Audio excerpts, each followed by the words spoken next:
I am old enough to remember when 2400 baud modems were new.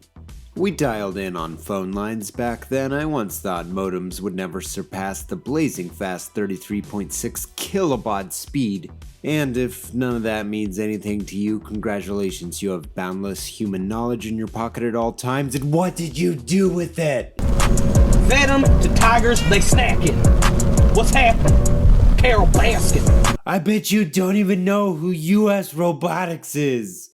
Elder Millennial got him!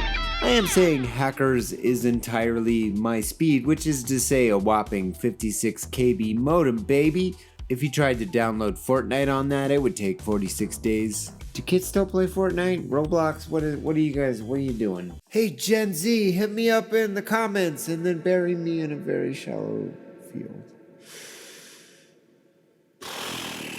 It was made by an unlikely group of filmmakers working together to make their optimistic 90s hacker vision a foreseeable future, one where you aren't judged for your race, orientation, or ideals. Also, it's a movie where Matthew Lillard makes this face a lot. It's a lot of complicated microcosms of 1990 shit like rollerblading. Oh, my apologies. Rollerblading was kind of like roller skating, but the wheels are in a singular line, so you look like a real Prayer of the Roller Boy kind of boy. Sick. Come with me. I want to show you a movie before the internet, and yet paradoxically about the internet. F's in chat, y'all, for wait, this says my name. Which you are forbidden to own or operate a computer or touch-tone telephone until the day of your 18th birthday. Hackers opens with 11-year-old Dade Murphy awaiting sentencing at his hearing. I understand this movie's energy. We got into shit at Dave & Buster's back in the day.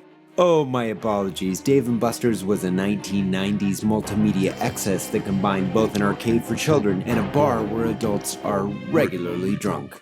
A preteen hacker made a lot of sense at the time. Hackers in the news were young. Kids who had grown up with greater access to computer systems would grow up into 20-somethings and barely adult teens who were then convicted of computer crimes, a thing humanity had only recently just sort of invented. Raphael Moreau, the writer of the 1995 cult classic film Hackers, took a writing class at NYU from none other than David Mamet. So on some level, I just wanted to let you know that Hackers has a little bit of David Mamet in it. Feel free to "But did you know?" someone close to you very soon. Hackers was special to him. It was about capturing the energy of another world. A world Raphael immersed himself in. Mark Bean, aka Fiber Optic, was the real-world hacker that befriended Moreau and consulted deeply on the script for this movie. Kevin Mitnick, who also consulted on the film, was barely 18 when he hacked NORAD, a shocking achievement that helped inspire the film War Games. It was the writer's first script. The director only had one independent feature under his belt. John Lennon and Stuart Sutcliffe were best friends. And they cast two unknowns as the leads. Oh my gosh, is that Maleficent? Sure, the internet was conceived of in the early 60s, but even by 1995, the public at large wasn't super informed on how it worked or what it was capable of. And now for the big moment. Let me switch it on. It's the Palcade. Do you know anything about hackers? Can you jam with the console cowboys in cyberspace? What? This is why making movies about technology often feels outdated by the time they come out. Firewall, am I right? Somebody's been trying to hack in and compromise my identity. You think somebody got my information off the internal network? Having the internet at home was growing in popularity, and endless stacks of AOL and CompuServe free trial disks were used to balance desks across the nation, thanks much in part to AOL's decision to manufacture half the world's total stock of CDs. Back in the early 90s, hackers were gaining traction in the news as both a rising subculture and a terrifying faceless enemy. You think somebody got my information off the internal network?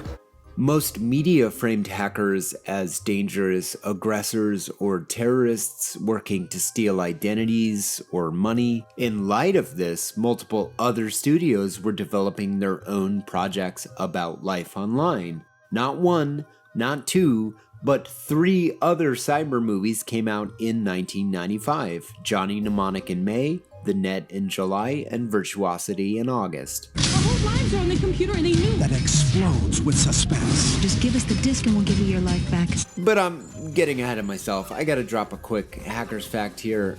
Oh my gosh, this movie, what is going on? Is that Cookie Monster? Let me tell you what I mean. The first movie to mainstream the hacker counterculture had a promotional website which was itself hacked. Fisher Stevens is playing Quentin Tarantino under the pseudonym The Plague in this movie, and never fear, I is here. Perfection. Just queer-coded Gen X utopian hacker shit. Are you nuts? Come at me! The movie and the Hackers Manifesto were pretty clear about this. We exist without nationality, skin color, or religious bias. You wage wars, murder, cheat, lie to us and try to make us believe it's for our own good.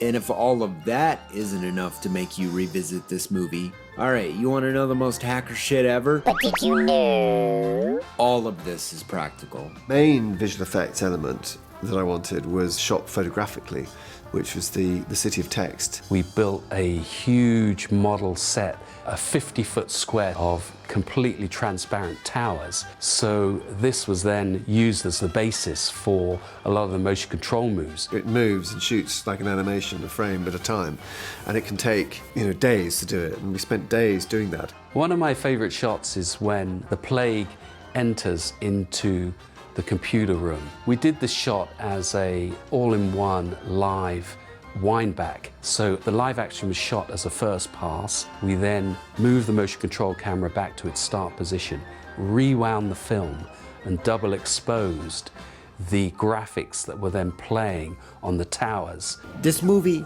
hacked special effects. Like, I don't even know where to start. This is the moment right before it all happened. How little we knew, how unprepared we were. The internet. It's not too late to undo that, right? To just say no, get rid of it. Toss it in the garbage bin.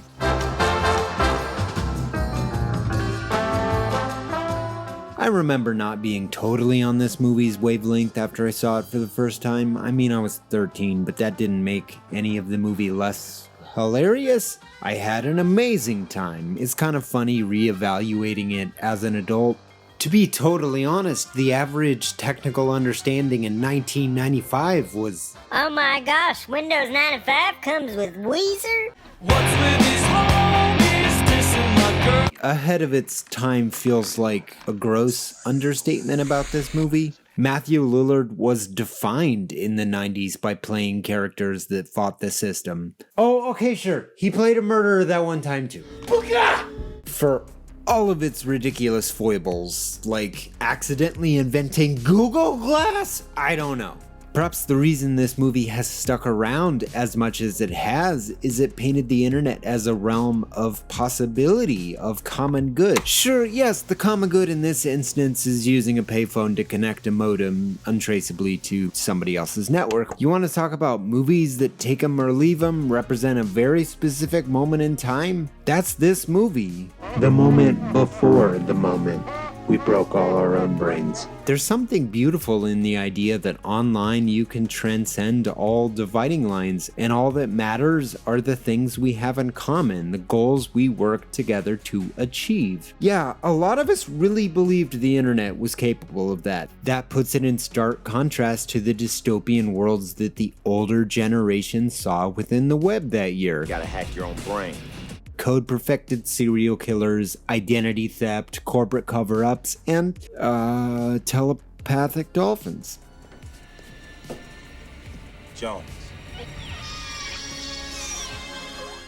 The bad guy in Hackers, the Plague, infects the system with a money-gobbling worm, and to hide that, covers it up with a virus that would do irreparable harm to the planet for his personal profit. They blame all these kids that had nothing to do with it and leave them holding the bag. It does not take a stretch of the imagination to see the presently relevant metaphorical plague there. But for all the cynicism we grew up to inherit, for all the nihilism we were taught to embrace, hackers looked at the internet and didn't see Twitter coming. In fact, it saw an unlikely group working together to make their optimistic vision of the future a reality. It saw a bunch of kids ready to break the systems around them and make them work the way they thought they should. Hackers gave us a rallying cry for when we have to pull out of the cynicism and do the work. Hack the planet. Fix the bugs.